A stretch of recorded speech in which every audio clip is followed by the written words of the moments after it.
Nuclear disaster की वजह से पूरी दुनिया खत्म हो चुकी है और दुनिया में कोई इंसान नहीं बचा है। लेकिन एक आयरलैंड में सिर्फ एक लड़का और 6 लड़कियां किसी तरह से जिंदा हैं और ह्यूमैनिटी को आगे बढ़ाने की जिम्मेदारी इस एक लड़के और उन 6 लड़कियों के हाथों में आ जाती है। मूवी की शुरुआत में हम जेम्स और पेट्रा को देखते हैं जो अपनी क्लास के लिए वहां से निकलते हुए जेम्स को कहती है कि दोबारा मत सोना वरना तुम लेट हो जाओगे, और फिर वहां से चली जाती है। शायद जेम्स थक गया था इसलिए वो सो जाता है और जब उसकी नींद खोली तो वो देखता है कि वो क्लास के लिए लेट हो चुका है। वो भागते हुआ क्लास पहुंचता है जिसमें वो बिल्कुल सही मोमेंट पर पहुंच जाता है। इन सभी की फिलहाल क्लास चल रही थी। इनका प्रोफेसर जिमिट था। आज सभी बच्चों की लास्ट क्लास थी। जिमिट बोलता है कि उन्हें इस साल जो भी पढ़ाया गया उसका प्रैक्टिकल चेक करने का समय आ चुका है। वो कहता है कि हम सभी लोग एक एक्सरसाइज करेंगे जिससे ये पता चलेगा कि आप लोगों ने जो पढ़ा है उसमें क्या सीखा है। स्टूडेंट अलग अलग सिचुएशन सजेस्ट करते हैं, जैसे समझ लो एक रेल की पटरी पर 5 लोग बंधे हुए हों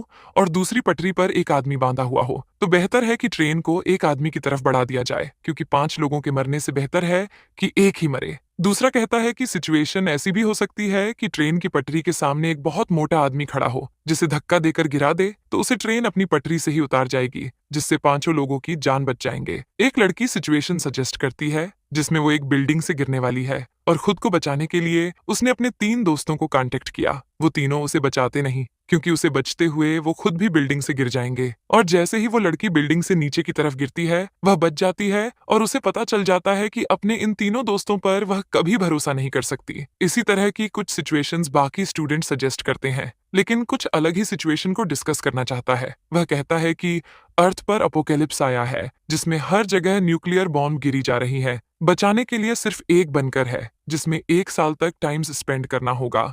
सिर्फ जिंदा बचाने नहीं बल्कि ह्यूमन रेस को यही बचे हुए लोग 1 साल के बाद आगे बढ़ाएंगे। लेकिन उसे बैंगर की कैपेसिटी सिर्फ 10 लोगों की है और प्रॉब्लम यह है कि ये लोग 21 है। 10 लोग बैंगर में रह सकते हैं लेकिन 1 साल तक ऑक्सीजन ना होने की वजह से कुछ लोगों को खुद को सैक्रिफाई करना होगा। ये पूरी एक्सरसाइज एक इमेजिनेशन के अंदर होगी। सभी क्लासरूम में होंगे लेकिन उसके सीन उनके मन में चलेंगे। वो लोग इस एक्सरसाइज को डिस्कस करते हुए करेंगे, लेकिन हमें मूवी में ये रियल जैसे दिखाया गया है, लेकिन ये सिर्फ उनकी इमेजिनेशन रहती है। अब हम जानते हैं कि यह सिर्फ 21 लोग हैं लेकिन बांगर में सिर्फ 10 लोग अड़ सकते हैं। बांगर में कौन रहेगा और किस खुद को सैक्रिफाई करना होगा वो उसका प्रोफेशन डिसाइड करेगा। निकालना को कहता है जिसमें एक प्रोफेशन लिखा है। जी इंसान की प्रोफेशन का फायदा उन्हें फ्यूचर में मिलेगा। उसे बैंगर में रहना अलाउड है और बाकी लोग बाहर रहेंगे। जैसे कि जेम्स एक फार्मर है जो अपोकस खत्म होने के बाद अपनी फार्मिंग स्किल से खेती करके फूड सप्लाई बढ़ाएगी। पेट्रोल इंजन है तो वो भी फ्यूचर में काफी कम आएगी, इसलिए उसको जिंदा रहना जरूरी है। एक लड़का इलेक्ट्रीशियन है तो बनकर के अंदर इलेक्ट्रिक डिफॉल्ट्स में वो हेल्प कर सकता है। लेकिन जो फैशन डिजाइन है या जो रियल स्टेट एजेंट है या जो एक ऐसे प्रोफेशन से बिलोंग करता है जो इतना यूजफुल नहीं है,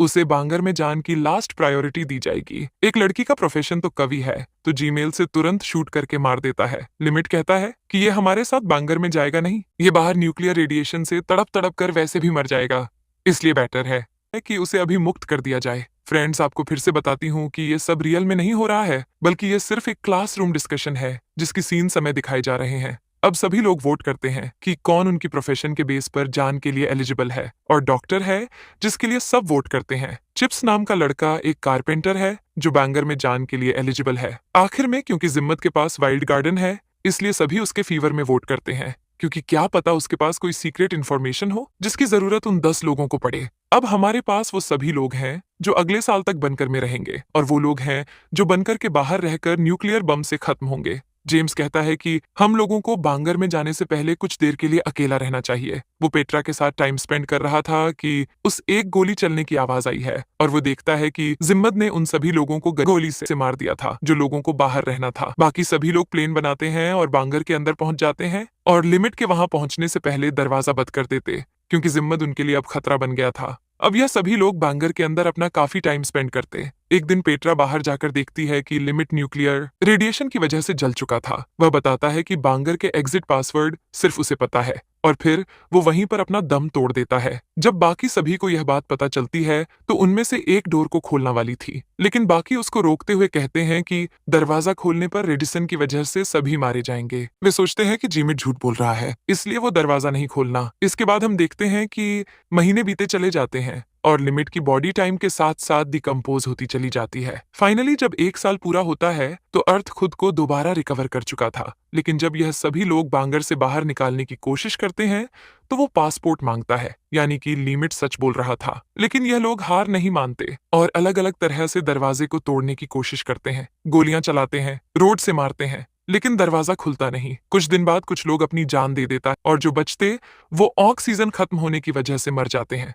हम दोबारा क्लास वाला सीन में पहुंच जाते हैं कि ऐसा क्यों हुआ कि एग्जिट कोड सिर्फ उसके पास ही थे। जिमेटो ने बताया है कि उसका प्रोफेशन कंस्ट्रक्शन का था और वह बनकर उसने ही बनाया था, वजह से उसे उसका एग्जैक्ट कोड मालूम था। वो कहता है कि अब एक और बार हम ये करेंगे, सब कुछ तो सही रहेगा, कोई बदलाव नहीं होगा। लेकिन जो कार्ड आपके पास है उसे वो ओपन करने पर एक और स्पेसिफिक लिखी हुई है जो नेक्स्ट राउंड के लिए इस बात का डिसाइड करेगी कि कौन बांगर में जाएगा और कौन बांगर के बाहर रहेगा। जैसे जेम्स के कार्ड में वो फार्मर तो है, लेकिन फार्मर होने की वजह है वो बांगर के अंदर जाने के लिए एलिजिबल है। लेकिन जॉर्जियन आगे कार्ड में लिखा है कि कुछ समय बाद वो एक वायरस से सफर होगी, वजह से वो ज्यादा दिन सरवाइव नहीं करेगी, इसलिए उसके फीवर में कोई वोट नहीं करता। एक पॉइंट और एक ओपेरा सिंगर और कुछ आर्टिस्ट टाइप लोगों को भी कोई वोट नहीं करता। इसी तरह कुछ लोग जो पिछली बार बांगर के अंदर थे वो अब बाहर रहेंगे। अब हम दोबारा से सिचुएशन के अंदर थे जहां जीमेंट दोबारा चालाकी से बनकर से गन लेकर अपने पास रख लेता है और दोबारा पोएट को शूट कर देता है।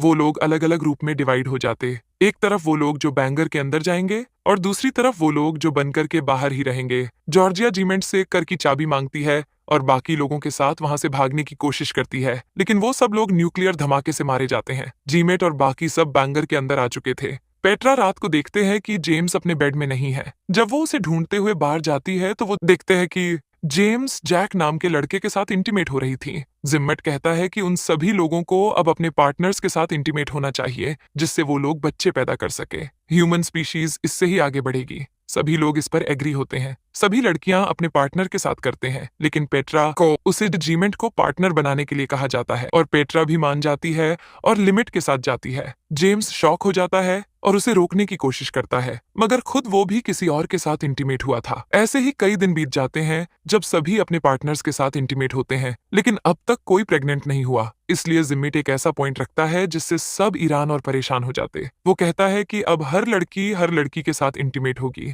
ताकि कोई ना कोई प्रेग्नेंट हो जाए। वो कहता है कि ह्यूमन स्पीशीज हमारी प्रायोरिटी है। इस बात से सब परेशान थे क्योंकि उन्हें अपने पार्टनर से लगाव था कि उनका पार्टनर किसी और के साथ इंटीमेट हो। बोनी, जो कि इस सिचुएशन में एक सोल्जर है और उसकी मेमोरी काफी शॉर्प है, वो जीमेट से कहती है कि वो और किसी के साथ इंटीमेट नहीं होगी और अगर उसने उसके साथ जबरदस्ती करने की कोशिश करी तो वो उसे जान से मार देगी। जीमेट इस बात को अपने आप पर लागू ले लेता है और गन लेकर सभी लोगों को रूम से बाहर निकालता वो बोनी पर गन तान देता है। लेकिन जैक, जो कि अंदर ही छुपा हुआ था, जीमिट से लड़ता है और इसी लड़ाई में वो जीमिट को घायल कर देता है, जिसके बाद जीमिट बाहर दरवाजे पर आकर खड़ा होता है। वो दिखाता है कि बांगर के बाहर आग लगी हुई थी, धमाके हो रहे हैं। वह पासपोर्ट डालता है और डोर ओपन करता है, जिससे अचानक धमाका हो जाता है और वह सभी लोग वहीं मारे जाते और हम दोबारा पहुंच जाते हैं। क्लासरूम में सभी लोग तक थक चुके थे क्योंकि वह लोग इस एक्सरसाइज को सक्सेसफुल नहीं कर रहे थे। चिप्स कहता है कि हमें दोबारा ट्राई करना चाहिए, हम इससे बेहतर कर सकते हैं। तब जेम्स जीमिट से कहता है कि जब उसने सभी लोगों को फर्स्ट टाइम कार्ड दिए थे तो उसने खासा क्यों था। जेम्स को कुछ गड़बड़ लगता है, इसलिए वो कार्ड्स वाले बॉक्स को चेक करता है तो उसे पता चला है कि जिमिट ने उसके साथ चालाकी की और जानबूझकर उसे चालक इसे फार्मर और घी का कार्ड पकड़वाया। जीमिट जेम्स को पसंद नहीं करता और यह साबित करना चाहता था कि वो बेवकूफ है जिसमें बिल्कुल भी समझ नहीं है। जेम्स सभी को जीमेंट के सच्चाई बताता है और कहता है कि जीमेंट ने चीटिंग की है, इसलिए वो एक और राउंड करना चाहता है। कहती है कि इस बार वो इंचार्ज बनना चाहती है और डिसाइड करना चाहती है कि कौन बैंगर के अंदर रहेगा और कौन बाहर। सभी स्टूडेंट उसी पर भरोसा करते हैं, इसलिए उसकी बात मानते हैं। हम दोबारा से सिचुएशन के अंदर जाते हैं जहां सब लोग इस बार एक आयरलैंड पर थे जहां भी न्यूक्लियर हमला होने वाला था। जीमेट दोबारा से गन को छुपा लेता है। हम देखते हैं कि पेट्रा जीमेट के पास जाती है और उसे हक करती है। इस बार पेट्रा ने कवि को, ओपेरा सिंगर को, कार्ड खेलने वाले लड़के को, सभी उन लोगों को बनकर के अंदर भेजती है जिनके पास कोई टेक्निकल स्किल नहीं है। जीमेट उसके डिसीजन को गलत बताता है, जैसे पेट्रोनिक फैशन डिजाइनर को बनकर के अंदर रखना चाहा क्योंकि फैशन डिजाइनर को कपड़ों की समझ होती है और सही कपड़े पहने से सेल्फ एस्टीम बूस्ट होगा, जिसका सर सिविलाइजेशन में पड़ता है। उसने इस तरह के 10 लोगों का ग्रुप बनाया जिसमें जेम्स भी था, लेकिन जीमेट नहीं था। जीमेट बनकर के अंदर जाना चाहता है, इसलिए वो भड़क कर अपनी गन निकालने वाला था, लेकिन उसकी गन पेट्रा ने उसे हक करते हुए चोरी कर ली थी। वो पेट्रा से गन लेकर जेम्स को शूट करने वाला था कि जेम्स उसे पर और बड़ी गन तान देता है और उसे जाने के लिए कहता है। जिमिट कहता है कि उन लोगों को पासपोर्ट की जरूरत तो पड़ेगी जो सिर्फ मुझे पता है, लेकिन बोनी कहती है कि उसे पासपोर्ट पता है क्योंकि पिछले बार निकलने के लिए पासपोर्ट डाला था, तब बोनी ने उसे देख लिया था और शार्प मेमोरी की वजह से उसे याद भी था। ये सुनकर जिमिट वहां से चला जाता है। इसके बाद जेम्स पेट्रा को बनकर के अंदर आने को कहता है, लेकिन पेट्रा नहीं मानती और कहती है कि यहाँ से थोड़ी दूर एक आयरलैंड है, हम लोग बोट से वहां चले जाएंगे। लेकिन चिप्स पेट्रा को बोट की चाबी देने के बहाने अपने पास बुलाता है और उसे बनकर के अंदर डालकर खुद को बाहर सैक्रिफिस करता है। इधर ये सभी लोग बोट से निकाल पड़ते हैं। पेट्रा और बाकी सब लोग इस बार अंदर काफी बढ़िया टाइम स्पेंड करते हैं क्योंकि इस बार वहां लोग आर्टिस्ट थे। वो लोग प्लीज पढ़ने हैं, कवि अपनी शायरी सुनता है। वो सब लोग काफी खुश थे और इसी तरह दिन बीत जाते हैं और 1 साल पूरा हो चुका था। लेकिन जब वो बाहर आता है तो देखते हैं कि सब कुछ वैसा ही था। बॉम्ब उनके आयरलैंड पर गिरा ही नहीं। जिमीट कहता है कि वो सभी लोग इसके बाद भी जल्दी मारे जाएंगे क्योंकि उन लोगों के पास कोई ऐसे टेक्निकल स्किल है ही नहीं और ना ही वो आयरलैंड पर ज्यादा दिन सरवाइव कर पाएंगे। लेकिन पेट्रा इससे अलग सोचती है। वो कहती हैं कि मैंने लॉजिक से नहीं बल्कि अपने दिल से फैसला लिया था, ये सोचकर कि हम जितना समय जिंदा रहे उतना टाइम खुशी से तो रहे, हम लोग मौत को भी खुशी खुशी एक्सेप्ट कर लेंगे। सिचुएशन के अंदर हम देखते हैं कि उनके पास एक बम गिरता है। जेम्स मौत को एक्सेप्ट करके उसका बटन दबाने वाला था कि गन लेकर जिमिट वहां पहुंचता है और जो अभी तक जिंदा था जिमिट जेम्स को गोली मारता है कि सभी लोग जेम्स को बचाने के लिए उसके आगे आ जाते हैं और बम का बटन दबा देते हैं जिससे वहां धमाका हो जाता है। इधर चिप्स अपने साइड की सिचुएशन बताता हुआ कहता है कि वो लोग वोट से दूसरे आयरलैंड में पहुंच चुके थे, जिसके बाद बच्चे हुए लड़कों के किसी न किसी तरह मौत हो गई और वो अकेला अच्छी वे 6 लड़कियों के साथ बचा था। उसके पास उन सबके साथ एक एक दिन इंटीमेट होने की अपॉर्चुनिटी थी और वो एक एक करके रोज लड़कियों के साथ इंटीमेट होता था और 7वें दिन आराम करता था। बस इसी तरह से उसने अपना टाइम निकाला। ये सुनकर सब हंसने लगता है। क्लास अब खत्म हो चुकी थी और जीमिट की बोलती भी बंद हो चुकी थी। सभी अपनी नोटबुक सबमिट कर बाहर निकलते हैं। वेट कीजिए, ट्वीट अभी भी बाकी है। हम देखते हैं कि पेट्रा सबके जान के बाद जीमिट के पास आती है और हमें यहाँ पता चला है कि पेट्रा का अफेयर जीमिट के साथ चल रहा था, इसलिए जीमिट को जेम्स से जलन होती है क्योंकि पेट्रा जेम्स से प्यार करती है। पेट्रा उसे लास्ट टाइम किस करती है और वहां से चली जाती है। हम देखते हैं कि जीमिट अपने रूम में आता है जहां एक गन राखी हुई थी। हमें गोली चलने की आवाज सुनाई देती है। ये भी जीमिट की एक इमेजिन की हुई एक सिचुएशन थी और इसी तरह की कुछ सिचुएशंस वो देखा है जिसके बाद ये मन बॉन्डिंग मूवी यही खत्म होती है।